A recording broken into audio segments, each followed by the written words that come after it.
Varachha Hirabag circle પાસે આવેલ HDFC બેંકમાંથી પૈસા ઉપાડી અન્ય જગ્યાએ આપવા જતી વખતે બાઇક પર રાખેલા રોકડા રૂપિયા 10 લાખ અન્ય બાઇક પર આવેલા બે અજાણ્યા ઇસમો રૂપિયા ભરેલી બેગની ચીલઝડપ કરી ફરાર થઈ ગયા હતા. જોકે પોલીસે હાલ તો આ બનાવને શંકાના આધારે જોઈ તપાસ હાથ ધરી છે.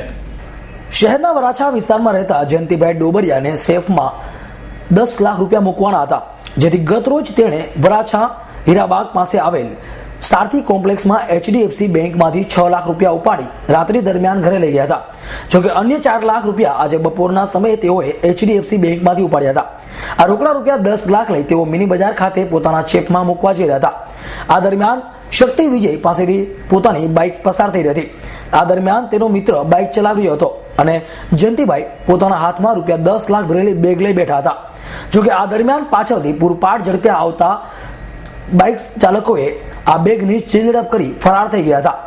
ઘટનાને પગલે વરાછા પોલીસને જાણ થતા જ કાપોદ્રા પોલીસ તથા વરાછા પોલીસ અને એસીપી તથા ડીસીપી સહિતનો ઉચ્ચ અધિકારીઓનો કાફલો ઘટના સ્થળે દોડી આવ્યો હતો.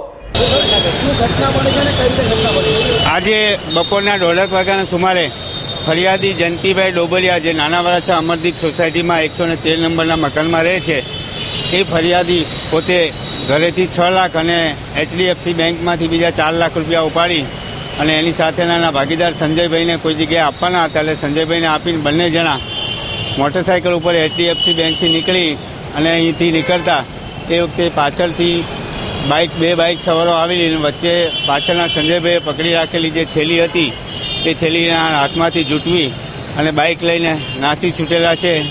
અમુક જગ્યાએથી અમને થોડીક ક્લુ સીસીટીવીમાં મળી રહી છે. આરોપીને પકડવા માટેના પ્રયત્નો ચાલુ છે. 2 આરોપીઓ હતા. હાઈ સ્પીડ બાઇક દેખાય છે. એક્ઝેક્ટ બાઇકનું વર્ણન હજી મળેલ નથી, પરંતુ પ્રયત્નો ચાલુ છે. કદાચ એમાંથી અમને મળી શકશે. એ ધ્યાન ઉપર નથી, કારણ કે ફરિયાદી રસ્તો ક્રોસ કરવા માટે ઊભા રહેલા હતા અને એના કારણે એને ફરિયાદીને પોતે જોઈ શકેલા નથી અને બાઇકનો નંબર પણ જોઈ શકેલા નથી.